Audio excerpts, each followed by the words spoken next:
This is the Reimagine You Lab podcast. It's MG. Thank you for coming back for another week, another amazing session with, of course, yes, another absolutely phenomenal guest. And you know that this week we are into the this is the month of March, and so you know that we're into our series for Women's History Month. And before we jump in, don't forget to hit your subscribe button because I want to make sure that you are tuned in and that you get the notifications every time the show pops up. And you know, we do this every Friday. All right. So, on the Reimagine Lab podcast, you know, we always have phenomenal guests, and today there is no exception. I am talking to the Dr. Jerry Lee Anderson. Hello, Dr. Anderson. How are Hello, you? hello. Good. So glad to be here today. I am so glad you are here today as well. Thank you for taking the time. And Dr. Anderson, now I told you before we hit the record button that what I do is I always go beyond the bio because, you know, I think that it's always appropriate for who I have in as a guest to properly introduce them, that it is great for me to say, Dr. Jerry, why don't you tell the good folks who are tuning in to the lab today who you are and where you are from? Because nobody will do it better than you. All right. Thank you. Well, I am an educator. I have been in the field of education since 1982. Always wanted to be a teacher. That was my dream. Just be a teacher because I felt teachers had such a positive influence on my life. And so I went to school to be an educator and had the wonderful opportunity to start my career in South America in Asuncion, Paraguay, and stopped. I have been a teacher from grades 4 to the postgraduate level. I have had the opportunity to lead schools for at least the last 20 years as a principal or director of secondary schools. And I have to tell you, I love what I do because it's about making a positive difference in the lives of young people. That's my passion. And that's what I believe, I'm put on this earth to do. Listen, and from what I've seen, nobody, Jerry, you do it better. I mean, you do that. You do that. You absolutely do that. So, you know, as we're talking, you know, when we're spending this time this month really looking at, you know, women who are doing amazing things and in the field of education, we have seen, I'm sure you have seen, as a matter of fact, let's start there. Education has evolved. You said you started teaching back in 1982. Mhm. Tell us a little bit about that evolution of, what you saw back then and what compare it to what you're seeing now, and talk us through a little bit of some of the differences that you see, you know, good, bad, ugly, awesome, but kind of where you see education going as we move forward or where it needs to go, you know. It's funny. Someone said that if someone were to have lived thousands, not thousands, let's say hundreds of years ago, come Yeah, back to education, come back to education, there would be some things in education that are the same as they've always been, yeah. you know. Hmm. But I would say through the years, we're trying to become more personalized and Yeah. more focused on individual students and their needs, less as an institutional organization. And if you think about education, I would say when I first began, I don't know, I can apply some of these same things. I began with a group of really loyal teachers who were in it, working with students and parents. And I still have some really loyal teachers who are in it and working with students and parents. But I think some of the things that have changed, it used to be, for example, a principal would be in their school for 25 years. School would be named after them, named Yeah. after. Average tenure for a principal nowadays is 3 years. Really? Is that the average? That's the average, 3 years. Wow. Because, Okay. and it has to do with, I think, how big the job has become. You know, Okay. I had people say things to me like, I never used to see my principal at this game and that game. I never used to see my principal doing this. But people expect a lot from principals, from being present in the community, present at school events, you know, knowledgeable about, of course, about the curriculum and instruction, knowing Yeah. what's happening from the political standpoint, on the scene with education. It requires a lot of time, and your days are long. And not to Yeah. say that principals didn't used to have long days, but I think they were long days for different reasons. You know, Right. Okay. you used to have teachers that would come into the field, and that was it. They were teachers. Hmm. And it's not as many teachers come in, and we have a lot of young people come into the field and leave the field, Okay. that they don't stay as long as they used to stay. For our Black youth, I don't know, it's a mixed bag. I have my grandmother who used to tell me that when she was in school in a one-room schoolhouse, Hmm. that everybody learned. Everybody in my class learned how to read. I don't know Yeah. what's wrong with your schools today when you have kids coming out and not learning how to read. Yeah. But I think how our society values education has changed. We don't During the pandemic, I think some people regained an appreciation for educators and what they do, but Hmm. I don't think that it's held as in high esteem as it once was, being an educator. You Yeah. know, that was the way you gave back to your community, to your society. And you can tell now, not only with how educators are thought about or compensated, it's the demand, sometimes unreasonable, placed on educators. They're taking on more and more responsibilities, and sometimes with less and less support. Yeah. Yeah. If that makes You any know, sense. and that's challenging. I've got, so in my husband's family, there's a lot of educators. As a matter of fact, my sister-in-law will be going home to celebrate her 30th year. She's retiring this year. She's young, like she's Mhm, a young mhm, woman. And she's like, 30 years, I'm gonna go ahead and hang up my hat.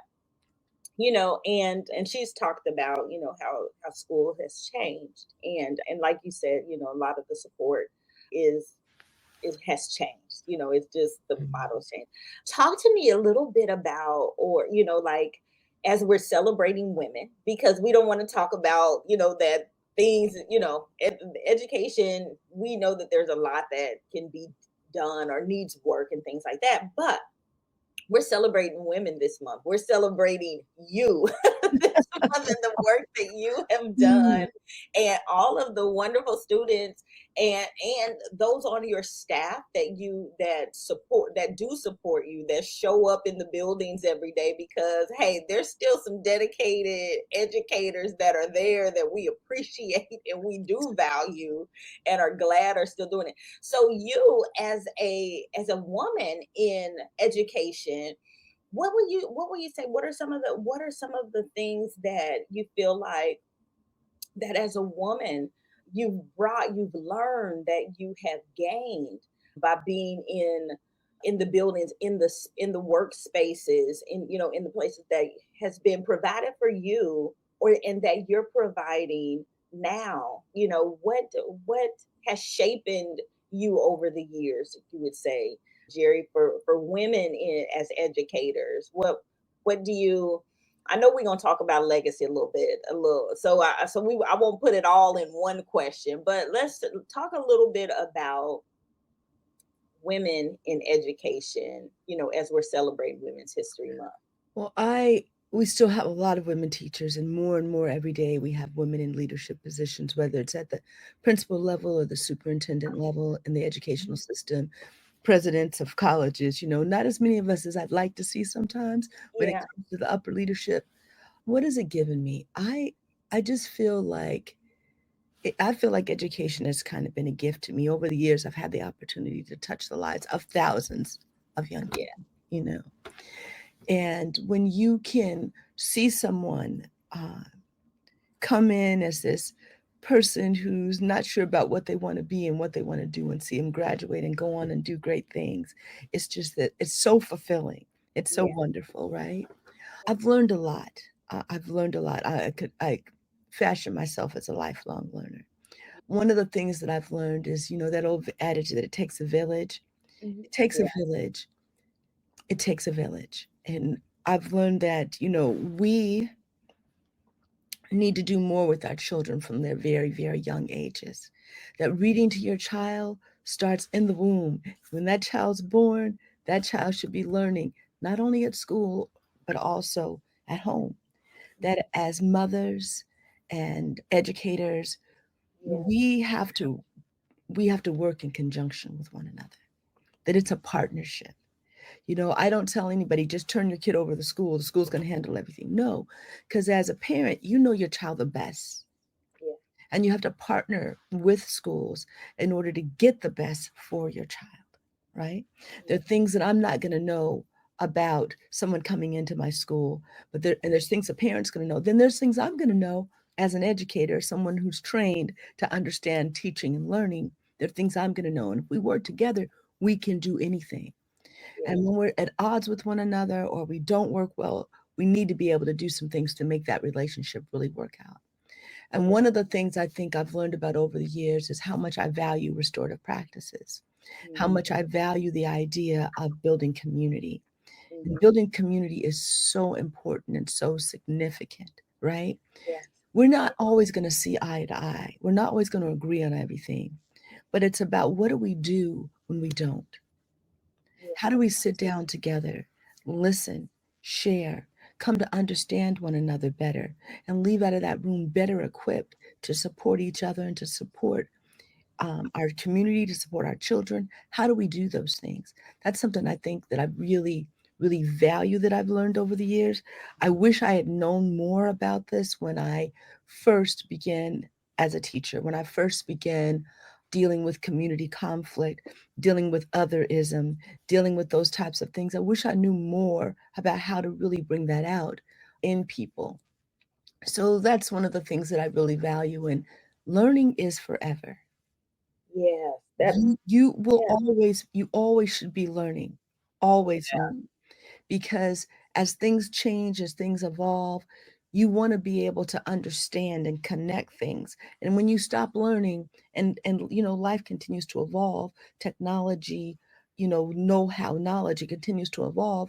And when you decide to stop learning, you're going to be able to you won't be able to connect with what's happening now. Yeah. So you have to continue to bridge that gap and to continue to learn forever. you know Forever. and it's funny, I tell kids I got to go home and do my homework. How you have homework? Because if I'm going to be the best I can be for you, I have to continue to learn. Yeah. you know No, I love that. I love the principal set telling the students that she has homework when she gets home too. Mhm. Isn't that a great thing to model? Oh, For absolutely. students. So it's not, hey, we are from the top down. Yep, it's all about learning. It's all It about learning. it Yes. is. No, I love that.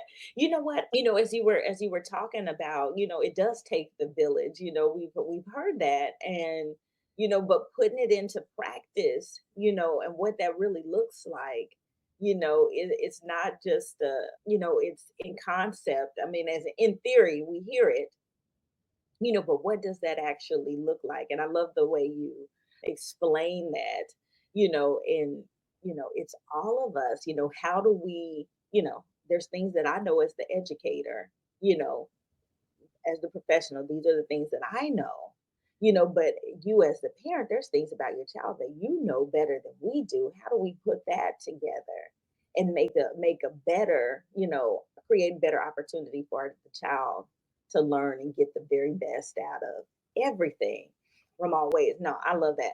So Jerry, you know what? You mentioned something and I wanted to talk a little bit about, because I know that this is something that you guys are doing in your school, and I know that we'll talk more because we're going to have you come back. But introduce, for those who are may not be as familiar with restorative practices. Talk a little in.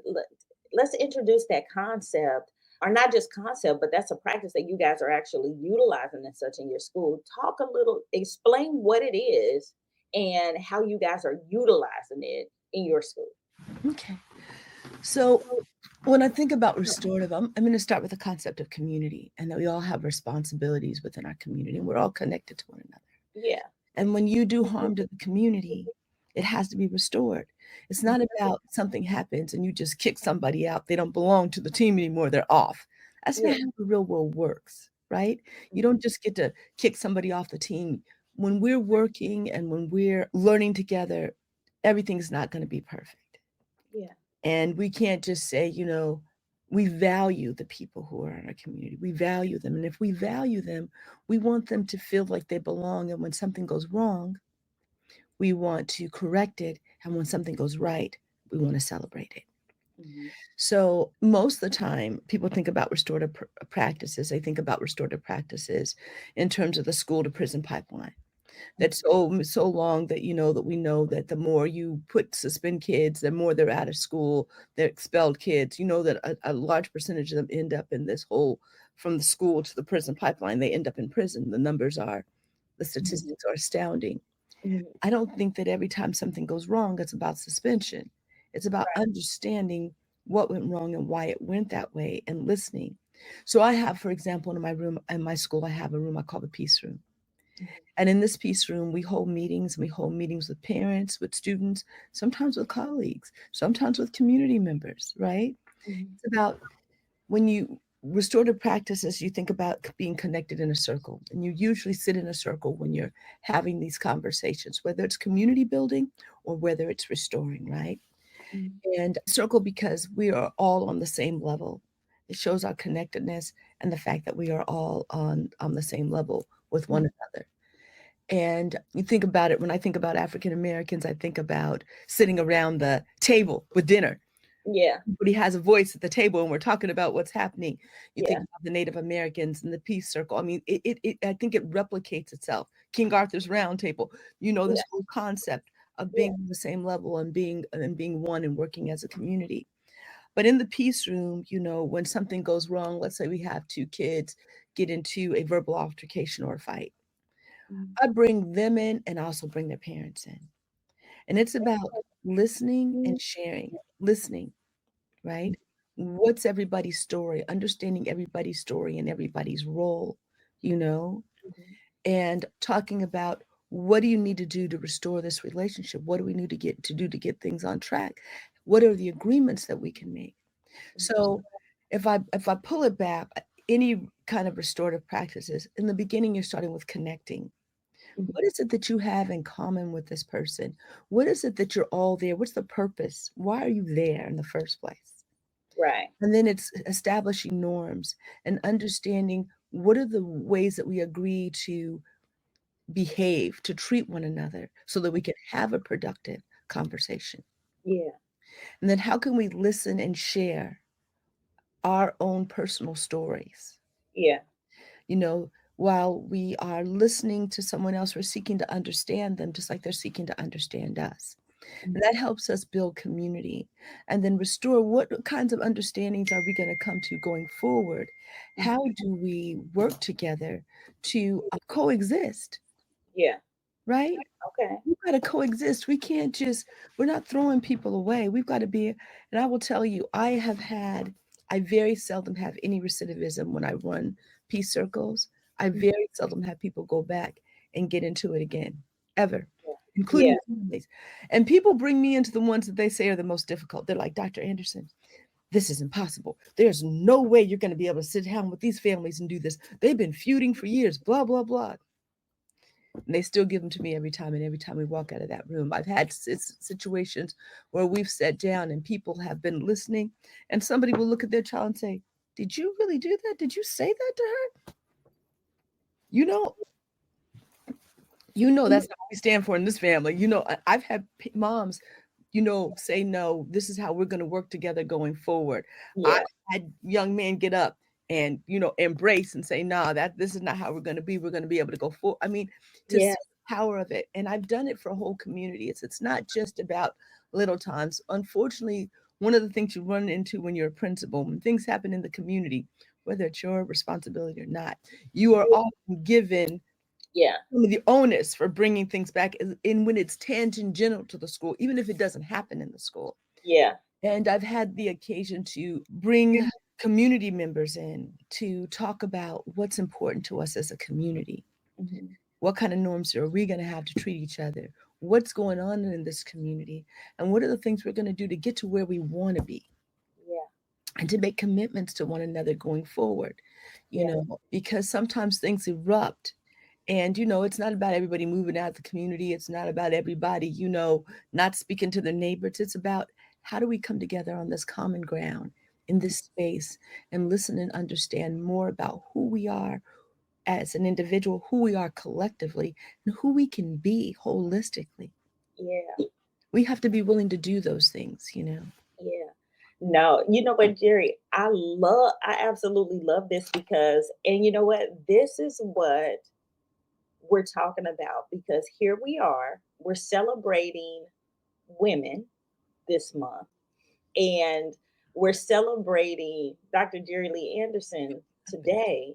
And look at what Dr. Jerry's doing, right? Like that's a whole thing, Jerry, because just listening to you talk through that, right? And explain what it is that you're doing with restorative practice with whatever the group is. So whether it's students in the community and bringing the adult professionals in when needed, right? And being able to sit everybody around King Arthur's table circle. Hey, and this isn't big eyes and little U's. This is everybody's at the same level, and we're going to have a conversation and establish the north. What are we all doing here? What are the commonality? And we want peace to go outside. We want to come to that common ground, gain agreement. How are we going to live past? And then a lot of it, you think about, I know, the indigenous people in our society and how they conducted business with one another, Mhm. how they had their peace circles, how they had talking pieces, how they had things. There's a lot of things about circles that, I mean, they can be as formal as you want them to be, Mhm. or they can be more casual. I would say more casual in the sense, but the format is still always there. Yeah, You know, everybody wants to be heard. absolutely. Everyone Everybody wants to wants be to be visible and understood, seen.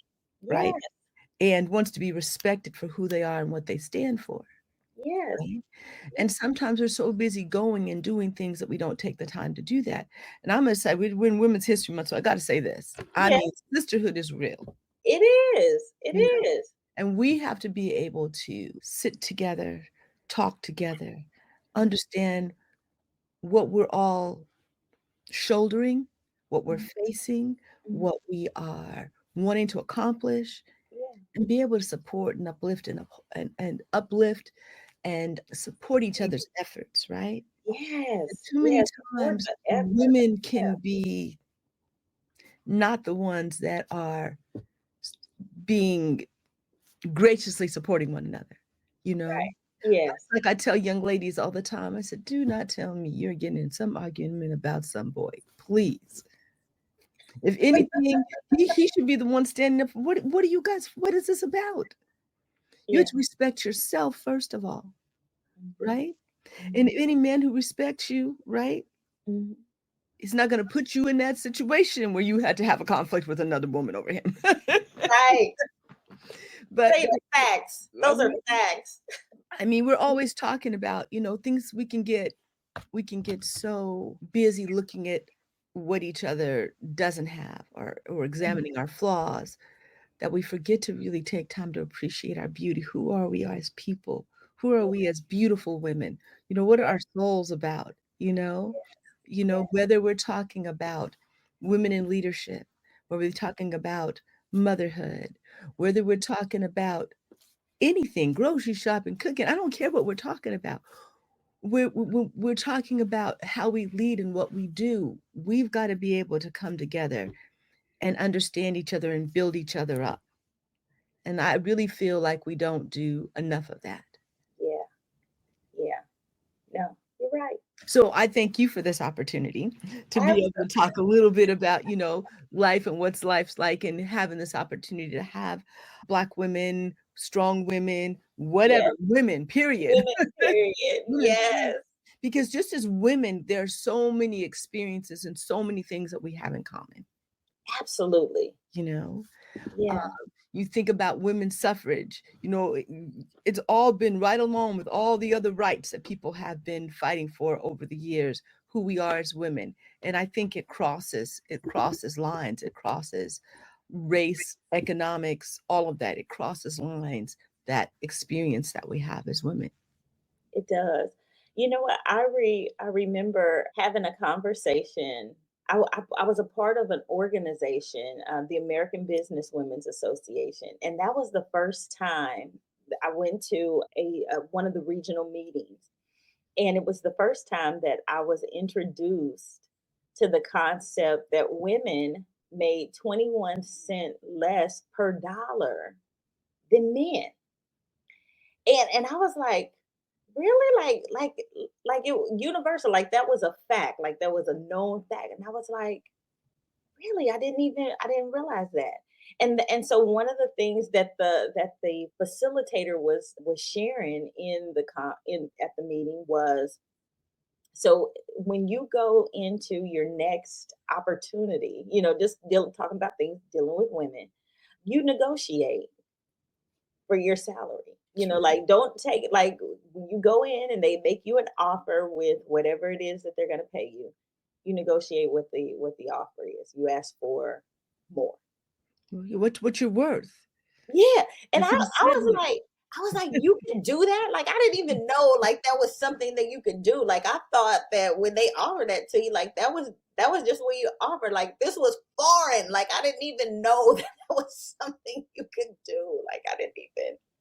And so there's so much to learn. Like, there's these things. Like, there's so much that as women, like that we just have to, that we have to work towards, and that we have that is that these are known facts that we have to Yes. that we deal with, Yes. like Yes. just in a Yes. workplace. That's just part of what comes as a part of it. I was like, okay, yeah. Introducing the must have book of the season, Girl Make Up Your Mind, a beauty infused guide to personal growth, written by the incredible Michelle Gines. This book is a game changer in the world of personal development. In Girl Make Up Your Mind, Michelle takes you on a transformative journey using makeup bag essentials as metaphors for self discovery and self improvement. From cleansing the beautiful canvas to fresh face forward, each chapter is packed with powerful lessons to help you unleash your inner beauty and confidence. But that's not all. Michelle has teamed up with Kenyatta Gant of Pink Lips Cosmetics to bring you an exclusive offer. Order your Girl Make Up Your Mind book and bag bundle today at www.girlmakeupyourmind.com and elevate your beauty inside and So when we're getting work done and there's things that we have to do, that there's women that pave the way for us, that there's knowledge that that they're dropping to us. So with that, in that vein, Jerry, what are some of the things that you, I love what you just said. It's sitting together with all the things that women are shouldering and facing, and you know support we need to support those efforts. What are some of the things that you are ensuring that you leave behind in your legacy? Because you've been a principal now, how long? At least 20 years. At least 20 years. How many years are you intending to continue to principal? Oh, You I have decided, a or you son don't who know just yet? started college, so I know it's a good another 4 years, at least At another least, 4 years. Because I want to be sure that I can see him through what he does. But yeah. I have been not always, but I've sometimes been the first Yes. me to do Yes. jobs in different places. Yeah. What I want to leave behind, I want to leave behind the idea that this job we have of educating our youth is one of the most important jobs in America. Absolutely. It's more important to me than just about anything else that we do. Yeah. And I want to be sure that I leave behind that every individual student deserves a bright future, Mhm. and that we should be focusing on what we can do to make sure that learning occurs every day for every child, Every day. right? Mhm. And we should learn in school the kind of schools that I want to look back and see. I want to be sure that people in those schools are thinking more about the whole child and what that child needs. Mhm. That you have to understand that when a child's basic needs aren't being met, that whole idea of safety and security and food and shelter, Yeah. that it's hard for that child to come into your setting and be about what you want them to be about if you're just focused on learning. The school is a part of the community and an integral a part of the community, and that we reach out to the community to support, uphold, and uplift these children who sometimes need basic things. We have a food closet in our school. Yeah. We have clothes in our school. We understand, we have students coming. Sometimes they're newcomers to our country. Sometimes they're kids who've lived here all along and their families have fallen on hardship. Yep. I want you to look at that child and see that child as your own. What would you want someone to do for your child, Yes. right? Yes. Yeah. And that learning can and will take place. All you've got to do is figure out what the key is, right? Hmm. Everybody has a different key. Everybody has something different that they need that opens them up, that helps them to be a better learner. So it helps them build up on that prior knowledge. And that we've got to be determined to find out what that is. And Hmm. not always take a kid not doing well as a sign of what that kid doesn't want. I don't think anybody wants to be a failure. Yeah. But I think Absolutely. we have to understand what's happening with that child's basic needs. What are the keys to helping that child learn? How do you engage them and connect with them? And more importantly, how do you show that child that you care about them? Because I've noticed for a number of children that before they learn from you, they have to know that you care about them. So I Absolutely. want my schools to be caring environments that look at the whole child, that tries to unlock the keys, that's willing to take the chance to restore and build community and make sure everybody feels like they're important and included. Those are the things I try to foster in schools where I am. And sometimes it's more challenging than other times, but I continue to work at it. Yeah. No, I love that. You know what? Like it is I love that, Jerry. I do because one of the things that a lot of my work up and probably more most recently has evolved community relations. Like Mm-hmm. community relations was a very big part of what I did. And so our corporate teams was and my work was, I remember doing a lot of work with, we there was an organization, Shoes from the Heart, where we took shoes, to schools Mm-hmm. specifically, and we made contributions to, students who, if they needed shoes, we took shoes, if they needed, so we would stock those closets, and those closets would have shoes and they'd have t-shirts and they'd have underwear and socks, like just I mean, we still so need all those things. I yeah, mean, yeah, below zero weather, it's a kid coming to school in a hoodie. It's because yeah, he doesn't have a coat. It's not coat, because he thinks he's yes, so and cool. He just wants to gloves, get a hoodie, yeah, coat, in gloves, Denver, hat, Colorado, you you need a know? coat. You know, it really is how we, again, make the schools an important part of our society and to Absolutely. understand and treasure our youth. It's not about handing them over. No. It's about supporting your schools. It's Yeah, about making sure that and schools wanting to be an integral part of the community, right? absolutely. So Absolutely. because everybody's child is important. Absolutely. And Yeah. if we did more of that, I really do believe that we'd have a better society overall. Oh yeah. Oh yeah. You know, Oh yeah. if we No, help no. our students understand their value Yeah. and that understand that they're invaluable, That they're right? invaluable. And that Yeah. we care about them that much, Yes. whether Yeah. things are going great or things are not going great, you know? And parents and mothers, Oh how yeah. many times, and I'm thinking about in my lifetime, have I been able to sit down with a group of mothers and talk about here are the things we're experiencing and having in common, and how can we support each other and help each other? Hmm. You know, Yeah. what kind of rules are we putting in place? What kinds of how are we getting over hardships? How are we handling relationships as our kids get older? Relationships with our spouses, relationships with our kids.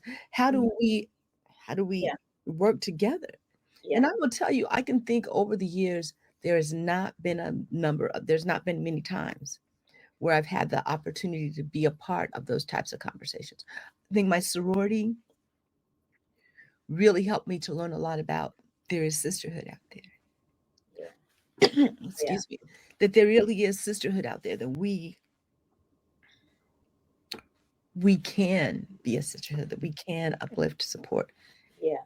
each other. Yeah. And I really am thankful, and I'm an Appreciate. AKA, Yes. and it's my Alpha Kappa Alpha sisters out there that wherever I go and I meet one, I feel like I belong. But I don't want to say that to say that any other sorority, talking about the Atlantic Absolutely. Council, all of them.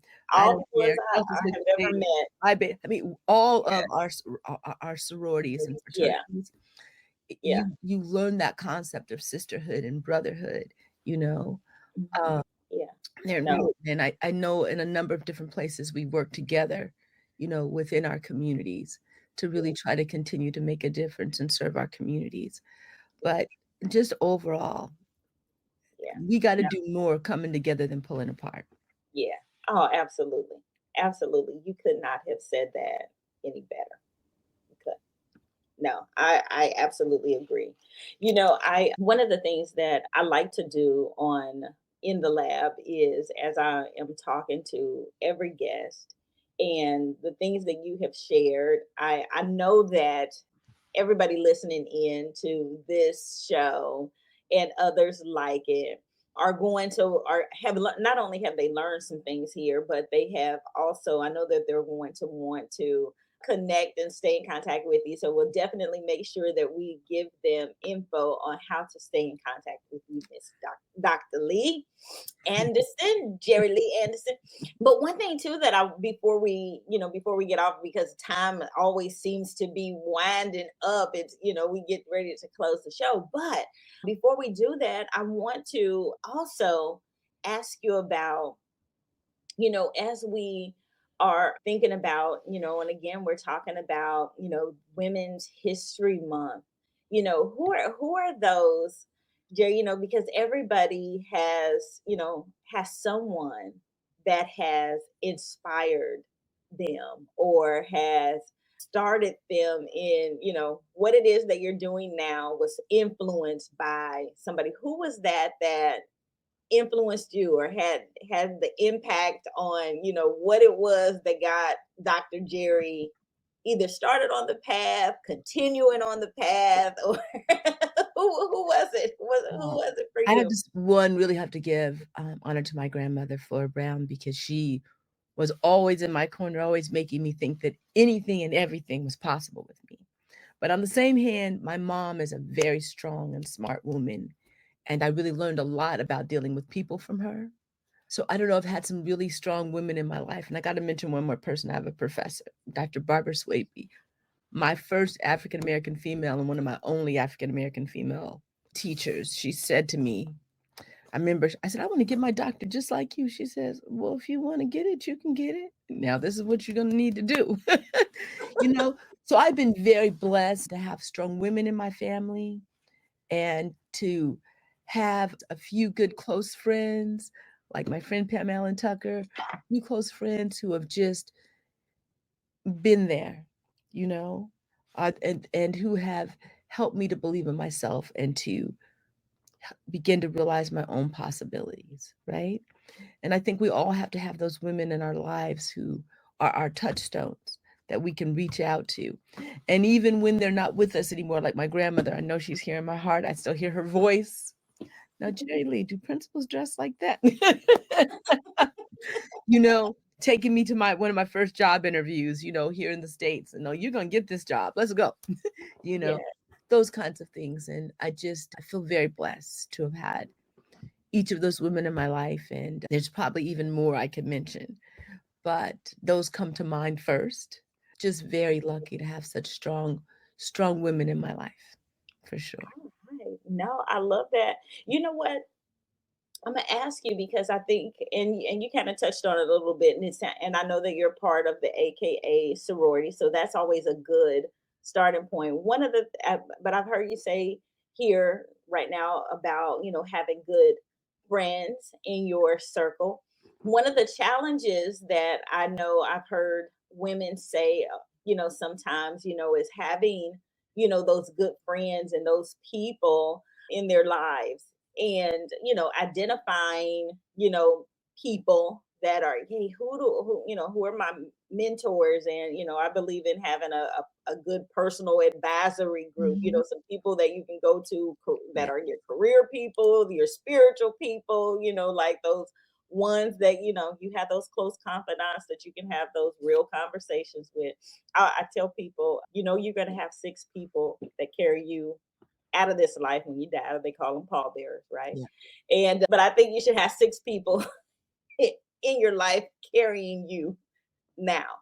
And Yes. so, but sometimes people have struggle with, hey, how do I identify? How do I find those people if maybe they're introverted? Maybe they, aren't, you know, the types of folks that, easily make friends. How would you suggest identifying or starting relationships with people, so that you can kind of insulate yourself and have those folks that you can build those types of relationships in your life, because we all need them. We need those support systems, those groups. You know, that is a really, really hard question. You think? I think about my friends Debbie and Tedra, and we've been friends since college. We talk probably almost every weekend. What has kept us together over the years was in the beginning having those common goals, finding out what we had in common with each other, Hmm. and learning that we could trust one another through just the beginning conversations that we had, Hmm. being there to support each other, Hmm. when things get difficult and hard. My grandmother's always used to always tell me that you'll have many acquaintances in life and very few friends. Yeah. And unfortunately, or fortunately, I don't know how you want to put that. It's really true. Not everybody is somebody, but when you find that person, those individuals that you have these commonalities with, that you learn that you can trust, who are there for you when you need them to be there, you know. And it's funny because friends are not always the people who you seek out. Sometimes they're the people who seek you out, Yeah. right? Hmm. Or you just meet Yeah. each other and you connect and you're like, oh my goodness, I'm thinking about a lady I met on a plane, a lady I met at a track meet. And I'm like, I just wish that we were around each other more. I love your energy and what you do. You Yeah. know, how do you forge those relationships and have those conversations and continue to pursue those relationships? And I tell you, with our lives, it can get really busy, Hmm. and it's really about taking that time Yep. to not only establish the relationships, but to maintain the relationships, Yeah. over time. So I would consider myself very much an introvert.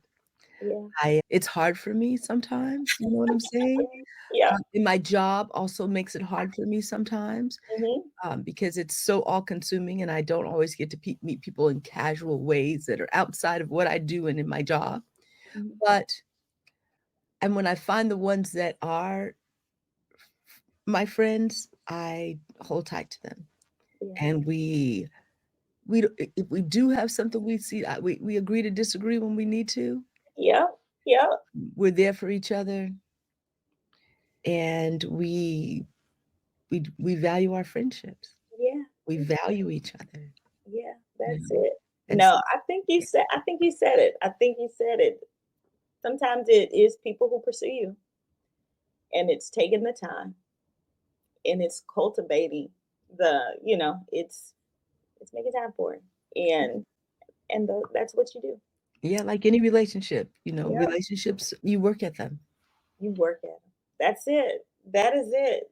Oh, Jerry, Dr. Jerry Lee Anderson, this has been amazing. Thank you for your time today. Thank you for having me. Appreciate it. Absolutely, absolutely. And we will have you back. All right, I look forward to it. Oh, and this has been amazing. Well, those of you who have tuned in, thank you for joining us in the Reimagine You Lab podcast today. Dr. Jerry Lee Anderson, honey, I have enjoyed the time with you today. It has been a pleasure.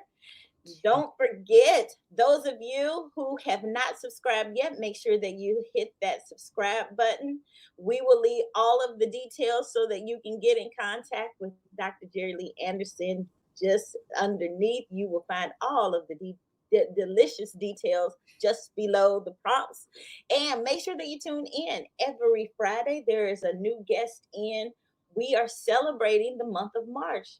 This is our series celebrating the wonderful Women's History Month. Hey! Make sure that you tune in. We will be wrapping up the month. with our beautiful panel. So Maurice Jenkins is going to be taking over again at the end of the month. So make sure that you tune in and stay tuned for next week's delicious episode with our beautiful guest who will be with us. You've got to tune in every Friday. So we will see you back here next week. God bless you.